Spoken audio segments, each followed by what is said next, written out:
Hello and welcome. My name is Yasmina Tawil. I'm the Director of Film Programming at the Arab Film and Media Institute, and I'm very excited to welcome you to today's talkback. For those who do not know, the Arab Film and Media Institute is the first organization of its kind outside of the Arab world. It is a unique ecosystem to find, nurture, and develop Arab film and media projects. It was originally the Arab Film Festival, but was rebranded in 2017 to fulfill its broader mandate to empower local Arab talent to tell their community stories in their own voices. Through film education, mentorship, and new media, AFMI's mission is to enhance public understanding of Arab culture and provide insight into the beauty, complexity, and diversity intrinsic to the Arab world. Today's talkback is part of our 26th Arab Film Festival, which is taking place in San Francisco, and I'm from November 11th to the 20th. I will hand it over to our two guests today. I will allow them to introduce themselves and get to talking. Thank you so much for joining us.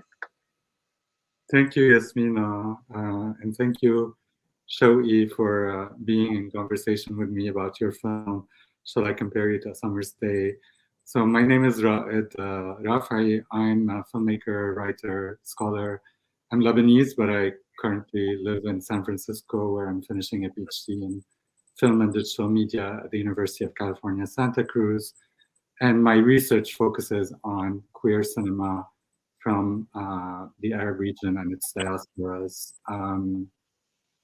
I'm very excited because I met you, Shawky, in 2008 or 9 in Beirut. Yeah. And then we crossed paths in New York, and I'm really so happy to have seen your work blossom and grow. Would you like to introduce yourself, or would you like me to read your bio? No, I was just gonna say my name. Mohammad Shawky Hassan, and I'm the director and writer of Bashtaq Lak Saat, Shall I Compare You to a Summer's Day? And I'm also I'm Egyptian living in Berlin, and at the moment I'm actually in the US. I'm doing this residency here at McDowell in New Hampshire. But no, I'm leaving the floor to you, Raed.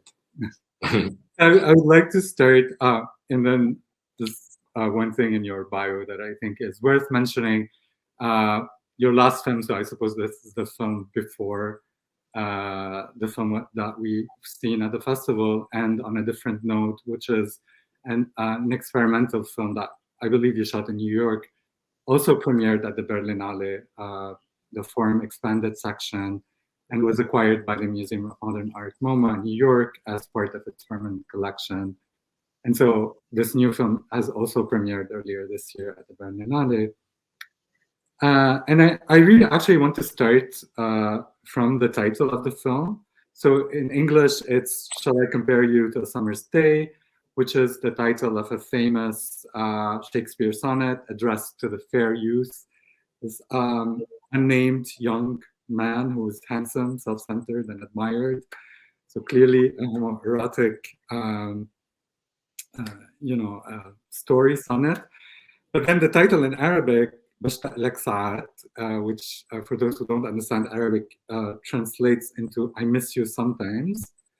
And I thought that this difference in the titles points to questions of language, questions of translation, what's lost in translation, and really seemed to me that this is at the heart of the film, where your characters are navigating different cultures, different lands, different languages, and this actually recurs throughout the film, and the text embedded in it, that discrepancy between the English and the Arabic. So if you can talk a little bit about that. Yeah, sure. I mean, it's great, of course, because for bilinguals, it's especially people who are familiar with Arab pop music. It's I think it's always nice when I'm talking with someone who actually gets the two titles, because usually, it's you especially when it's screened in Europe and the US and outside the Arabic-speaking region, the focus is on Shall I Compare You to a Summer's Day.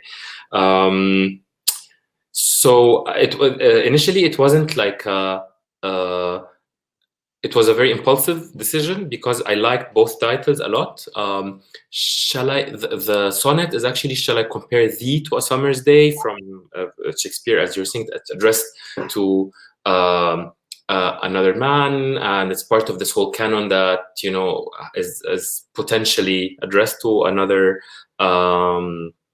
man, the fair youth, yeah. And but I came to know through it. I came to know about it through an email that I received from a lover many years ago, and he would usually really like choose very interesting titles for the like subjects for the email, and one of them was Shall I Compare Thee to a Summer's Day. So this is how I got to know about it. And when I was doing the research for the film, and I was going through a lot of the, you know, also my correspondence with others, with lovers, so I came across it, and that minute, like, I just know I want to call the film that, without, you know, really digging. But then I did research then on the sonnets, and it felt even more right. And at the same time, I also wanted to call the film Bashtaq Lak Saeed, because I love this song and I love the title, and I think it's very nuanced in its the state maybe that I was interested in for the film. You know, yeah, I miss you sometimes. It's not this kind of absolute constant sensation of love. It's something that's also constantly changing.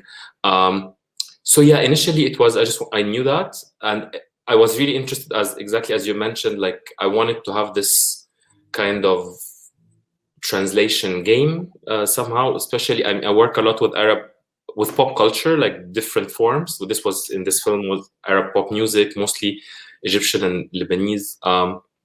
But yeah, in my last film that you referred to, I started really thinking about this because the main sonic material was from primetime political talk shows in Egypt.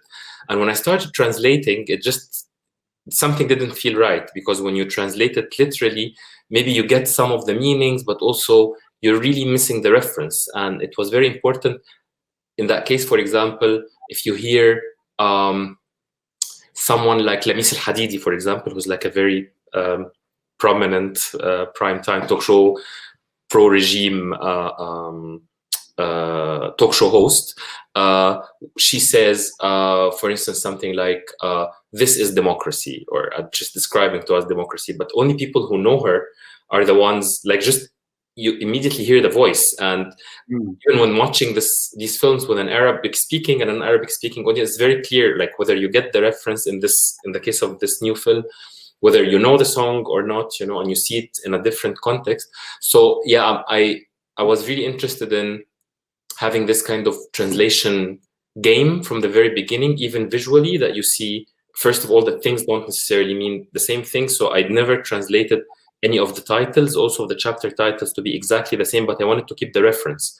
So I would find either a song or a poem or something that can give either a similar meaning or can even complement the meaning of the Arabic, so that, you know, like it adds something as opposed to just being a literal translation of something.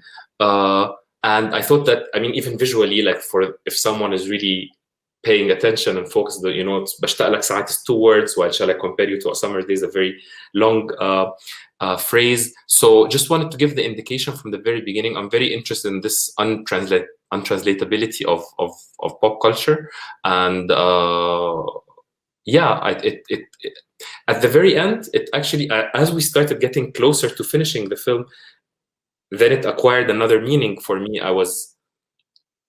Because I really love pop music, and like, especially, I mean, like the ones Arab pop music, I mean, and I respect it as a genre somehow. Like I think there's a lot to do, a lot we can do with this material. So I really also started liking the idea of having Samira Said's song on the same kind of equal level with Shakespeare. You know, that was part of, you know, the languages of the film. It is a film about language, at least for me, mainly, more first and foremost. So the idea that, you know, you have very complex, archaic, you know, a Fusha Arabic of Scheherazade, and then you have the different dialects and the different languages, and at the same time the pop songs, and trying to create like a whole linguistic sort of fabric with all these elements was something that I'm really interested in, like to treat them all equally somehow. And yeah, so towards the very end, I thought, oh, okay, that's just an interesting also coincidence that Samira Said and Shakespeare are in the same title. So yeah, I really love that. I mean, you touched on a lot of things. I want to talk a little bit about experimentation in your film, which has been a constant in your work. But maybe let's think also about the content of the film first. I mean, there's a maze of stories, many layers of stories, and I saw like parallels also between these intertwining stories and the bodies that come together and you know, separate. So, and it feels like the stories are relayed through the prism of memory. There's always a lot of doubt in these stories if they ever happened. They are constructed and deconstructed. So there's a lot of fragmentation in those stories. And I was interested in how did you, so at the end, I just felt that we are witnessing, for me, an archive, and it's an archive of stories, but it's also, I'm thinking of the archive of feelings that Anne Svetkovich, for example, talks about, which is it's an affective archive. I mean, you talked about also the use of music and even just seeing the bodies, but there's a lot of affective dimension to how these stories are told and how they're staged, how they're performed. So how did you come across that that archive? Are these your stories? Are these stories you collected? You can talk about that. It started definitely with some of my stories. I was following the, if you're familiar with the film الراقصة والسياسي, the belly dancer and the politician, Nabil Abeid's film, where also as a sort of an act of retaliation against, you know, those who were trying not to give her the permit to build an orphanage, she decides to write her memoir, which means like it's kind of like also a scandalous act for a lot of the politicians that she was involved with, and it's a very kind of common theme in Egyptian for Egyptian divas, you know, like when Suat, like this whole thing when Suat Hosni perhaps wanted to reveal her memoir and who, you know, she's been involved with. So I mean, I like this idea of, you know, like just like Sonia Slim, the belly dancer of, in the film, to do like a love memoir somehow. And I mean, of course, it was inspired by one specific story, which somehow never actually made it into the film. We transformed it to the Merman story. So this was the initial story of the film. But then as the stories accumulated, it became clear to me that what was really interesting is the multiplicity of the stories and the different levels on which things exist, even temporarily. You know, you can be with someone, but you're haunted by the memory of someone, and you're thinking about someone at the same time, and this someone is with someone, and you know, like this. I was really interested in this map and these complexities. So yeah, the question was how to find the form to tell all these stories, and particularly, exactly as you said, this was the choice why it's not, for example, one story after the other, but the idea is to find the framework through which these stories can really intertwine, and this complexity of the multiplicity and the intertwining is shown. So I definitely, I mean, I was always also in love with 1001 Nights, and especially the storytelling techniques of it. So what we wanted to do, like when I started working very early on with Kinda Hassan, was the sound designer, and with Ismail Fayed, the dramaturg, and started to you know, like there's all this heritage that we're really interested in as queer communities, but it can also be very problematic, you know, like we're in love with, for example, this diva or that song, or even 1001 Nights and Scheherazade. But a lot of it, I mean, also 1001 Nights is very problematic on many levels, at least, you know, the versions that we ended up receiving through the TV show in the 70s and the 80s and the 90s. So I wanted to use,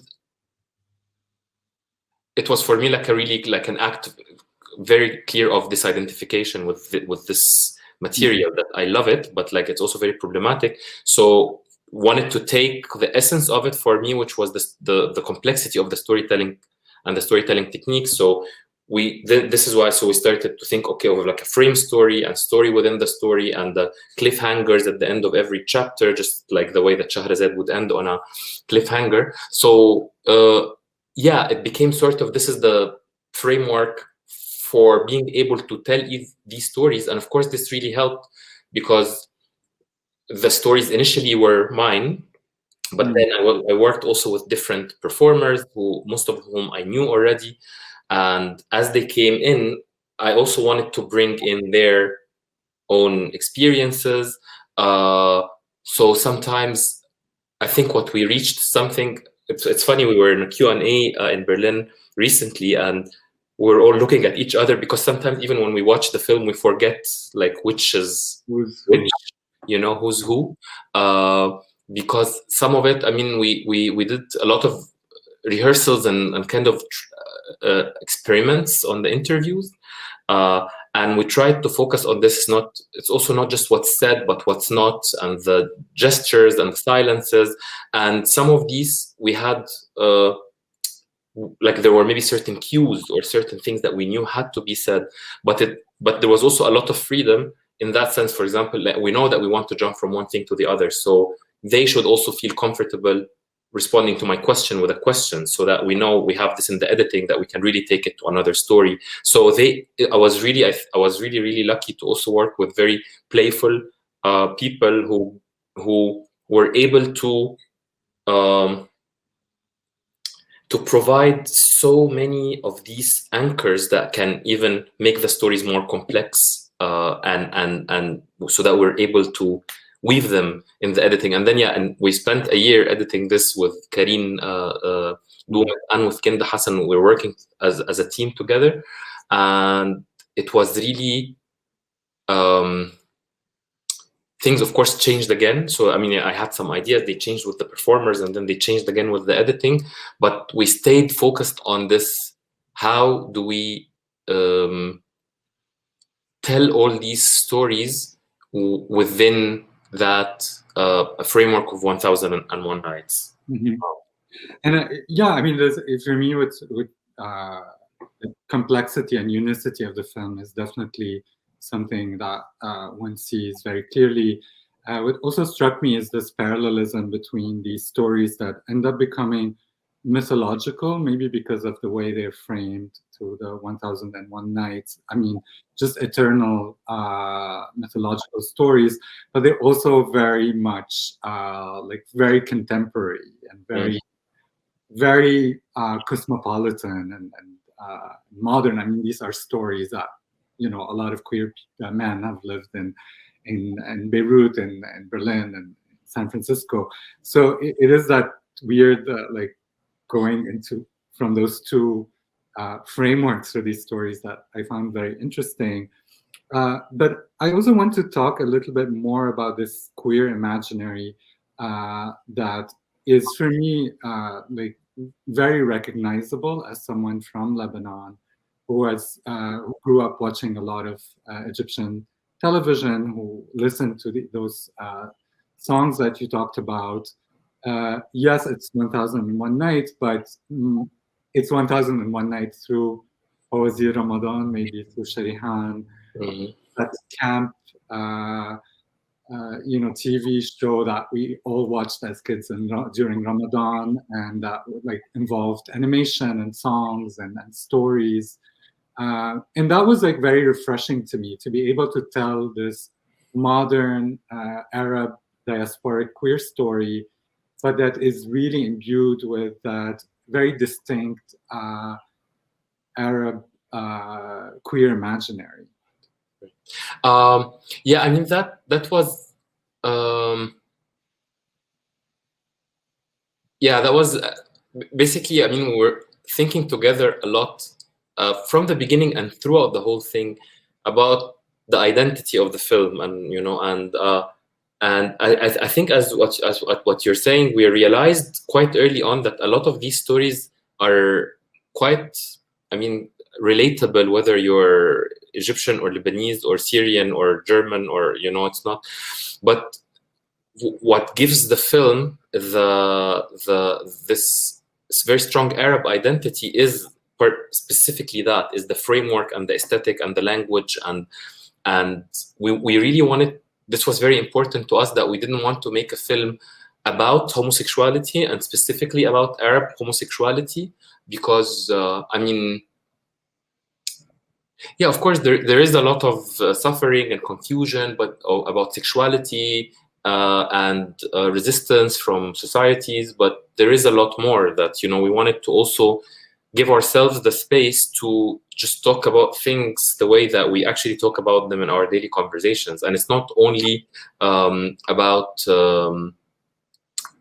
suffering with sexuality, as important as it is, but it just so happened that people in this film, like, no one's struggling with that, you know, or struggling with other things, with how to make the relationships work, and the, you know, like, yeah, and love and jealousy and polyamory and loss and death, and, you know, there was a lot more that we were struggling with, that we wanted to focus on that and try to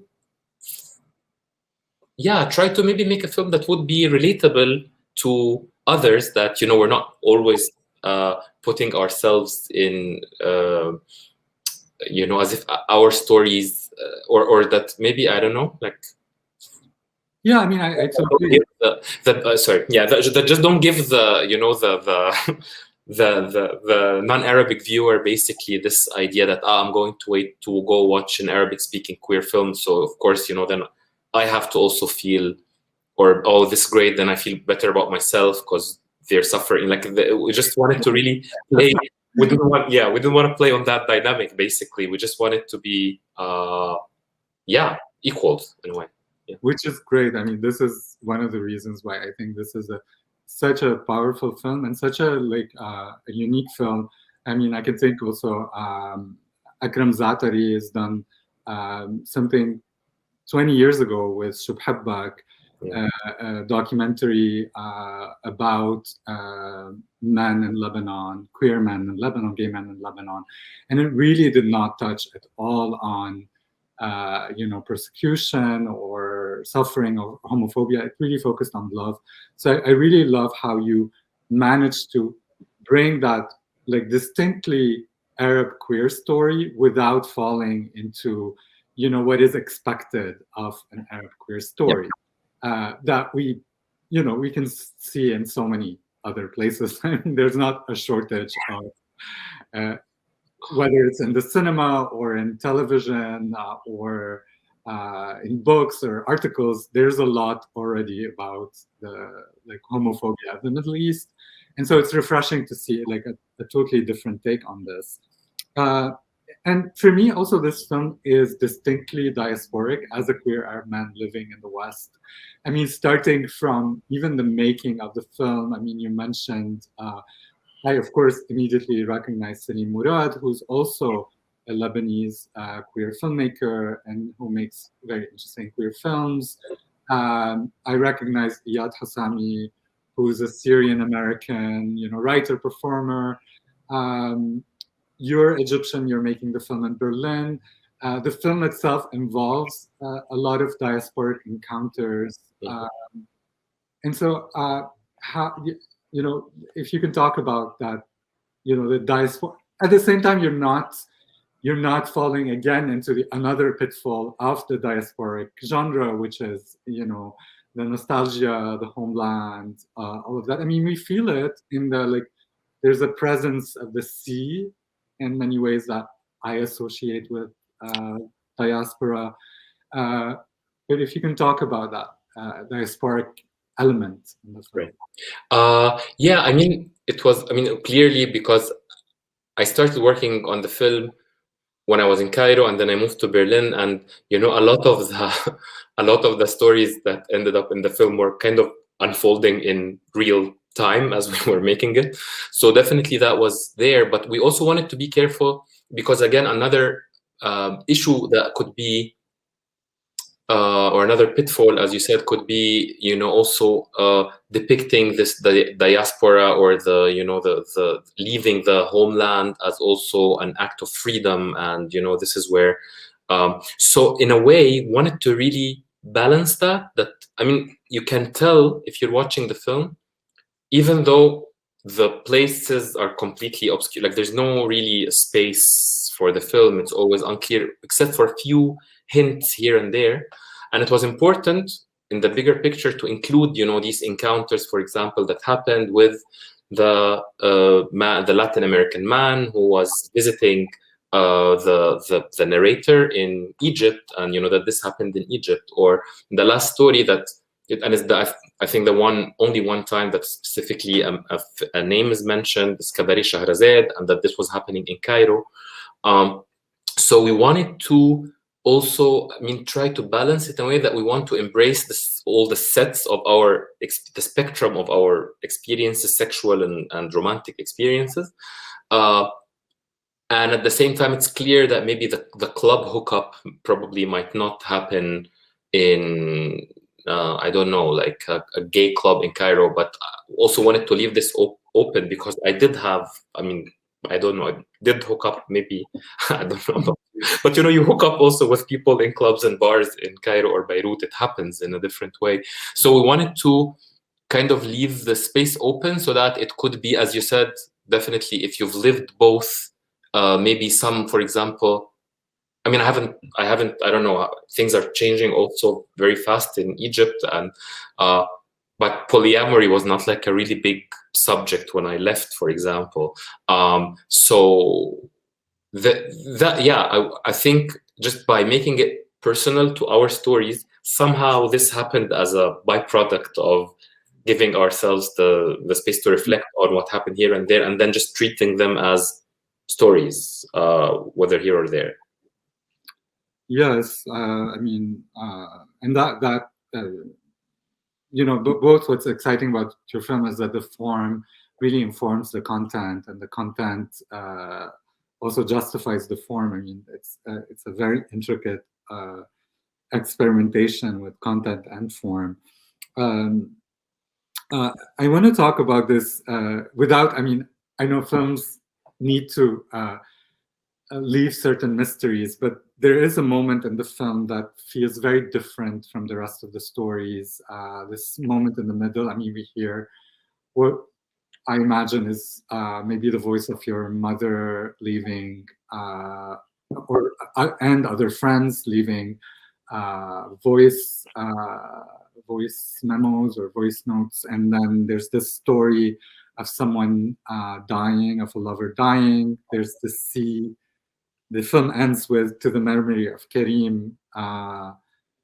So I don't know if you want to talk about that particular story, and just because the other stories might seem a bit mundane, and the story just gives a glimpse of some of the darkness that's also a queer experience of distance. Right. Yeah, first I'll say something about the mundane stories. I think that's also a theme of the film somehow, at least, or we tried to make it through that, you know, it becomes, I mean, we know that these stories have happened and they will happen, and you know that it was kind of reflected on, especially through Salim's character, actually, who's, you know, always questioning, like, has this, I mean, like, okay, so it's happened before, it's gonna happen again, يعني هي نفسها بتنعاد. So this theme of the mundane and the repetitive also is very much there, and I agree. This is maybe, like, of course, it stands out as maybe the most mysterious story, which is connected also to the Merman story. So there was, I mean, I think, I mean, I've maybe shared too much of my life in the film, so for this one, I will still kind of keep a little bit of it to myself. But what I can tell you is, I mean, this was the initial story that sparked the film, the encounter of, you know, the lover who died, and it was definitely the most difficult story to work on that, because you know, it's something I'm also not necessarily fully understanding. Like with the others, maybe it was easier to have like this happened and that happened. So we kept it through, you know, it was the sea itself is a very big theme in the film. This is the first sound that we hear. There are a lot of some of the songs also deal with the sea. We see the sea keeps recurring. Then we go into the space of the sea in the animation, to the character of the shape-shifting merman who also disappears. And then, you know, so our idea was that, you know, it's to keep it a little bit open. And then, you know, I was the recording of that I did, I mean, because there were 2 recordings of the text. The first one was a very spontaneous one. I just kind of felt maybe I should record it. And it was a text by Rabi Alamuddin, who I believe also lives in the Bay Area, I think, yeah, from the Angel of History.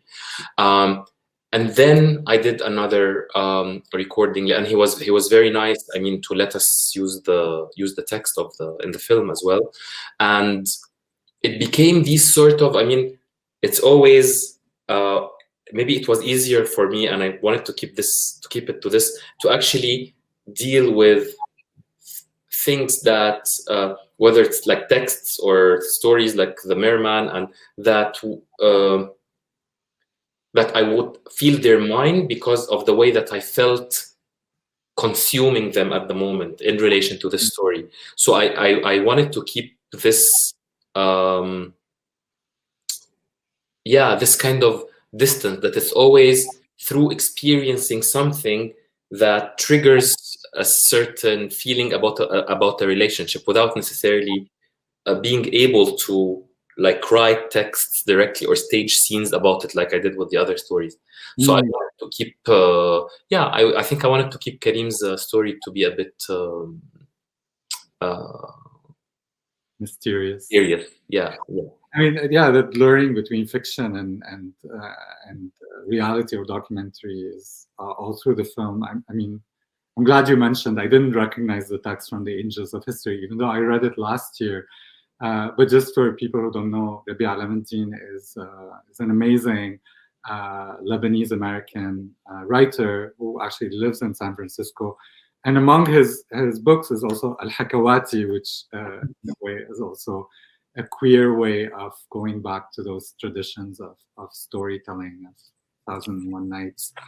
I want to talk a little bit about circulation of films. I mean, this is certainly something that I struggle with queer work that I make that maybe circulates in the West, in Europe, in the US, but not quite in the Arab region. And I just want to know more about that. Are there attempts to show or has the film first been screened in an Arab country? Are there attempts to do that? What are the realities around that? Yeah, so I mean, our primary sort of target audience is Arabic-speaking queer communities. I mean, I'm always very happy how the film could work for others, but you know, this is what we made the film in mind with, you know, like, so we had so far actually 2 screenings in Tunisia. There was in the Mawjoudin Queer Film Festival and Aswat Nisa, which is a feminist festival. And these were, I mean, maybe not necessarily public, but open to, I mean, these were the screenings that we had that I thought was really interesting, because all the others that we've had so far are private screenings. So, you know, it's usually like friends and they would bring their friends and, you know, and in a way, I mean, that's definitely one way for the film to have been seen, and that we're continuing to work on that. We've had quite a few private screenings in different cities. The challenge with that, of course, it remains kind of within our bubble, but the hope that it would, you know, like it will just take a time. We're having another screening also as part of a queer festival next year in another Arab city, but I can't say really where, but we're going to have one. I think there's a really interesting network that's really growing, and I didn't know about it even that much before until I started finishing the film. Then I started really asking around and knowing, like, and there are quite a few initiatives and spaces, and we've had a few of those. We've had a few at home. The film is already available online in some regions, which means that people, I mean, if they have VPN, and like we're actually kind of actively sending this message across, you know, like, yes, the film is being shown in New York. If you can pretend that you're in New York, you can go and watch the film online. Eventually it will be online. We're actually, I mean, we're showing it to people who come to visit. We're really like trying to find, I mean, the challenge with that, of course, is, I mean, I have to be doing other things in life as well. So unfortunately, none of us is completely focused on that, because I'm now working on another film project and I have to make a living and, you know, all the stuff. So it's unfortunately like we're not fully dedicated, but we did kind of throw quite a few,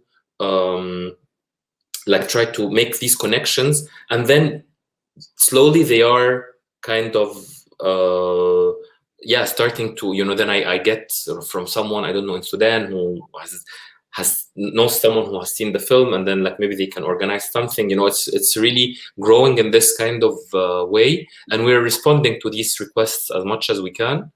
And then, of course, as you said, I mean, there's also a huge Arabic-speaking community in the diaspora. So a lot of the festivals we go to are attended by them. They also sometimes approach us when after a screening that they want to do something in Cairo or Beirut or Amman. So yeah, I mean, like it's happening. It will take time, but it's very interesting also for me to kind of, you know, figure it out as we're going. Yeah, that's really great to hear. I mean, you mentioned that also you have a new film project, so maybe you can tell us a little bit about that, as much as you want to share. Yeah, it's within. I mean, it's still quite early, so I'm still doing the research for it. But it's I mean, continuing the in terms of the material that I'm working with. I'm very interested in the legacies of specific divas. The ways that they, you know, that even their language and gestures has been sort of embodied within queer communities, and the specific ways that they've influenced our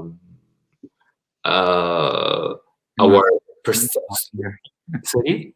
Our imagination. Exactly. I mean, because it works on different levels. You know, it works as something that you can identify with, but also something that you want to be. So yeah, I'm really trying to figure this out in a very sort of detailed way. So that's sort of the main material I'm working with. But now, yeah, I'm still figuring the, you know, the stuff itself. But this is the main thing. So yeah, I mean, like it's part of a bigger project, you know, of all the queer potential within pop culture, be it like folk tales or pop music or, you know, 1001 Nights, and with this project I'm focusing specifically on this. Yeah. That's very exciting. It's actually, I meant to tell you this or mention this when you talked about earlier Raed Raefi, the Nabil Awaid film, The Dancer and the Politician.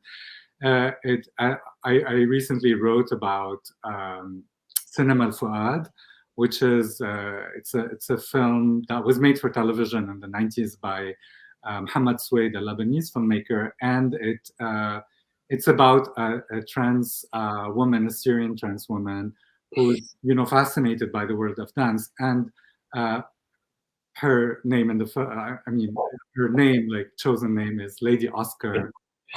And she talks about Raed Raefi specifically as a film that, I mean, she talks about all these influences from divas, from this Egyptian cinema, from Egyptian music and pop music in general, from the Arab region.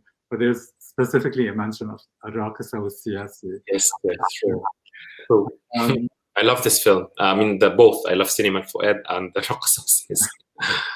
Yeah. That's great. I think this is really very important work that you're doing, and I'm very excited to see that film, that new project materialize.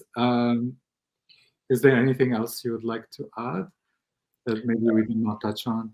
Thank you. If you're, are you going to attend the screening or? I will definitely try to attend the screening. It will be. If you do, let me know how it went. I'm always very curious when I'm not there. Yes, sure. I'm traveling actually to. Maybe we can say this when we stop the recording. But yeah, thank you so much, Shawky. This was really a pleasure, and thank you for letting us into your world, the way you thought about this film, and thank you for the film itself. Thank you so much, Raed. Thank you. Yes,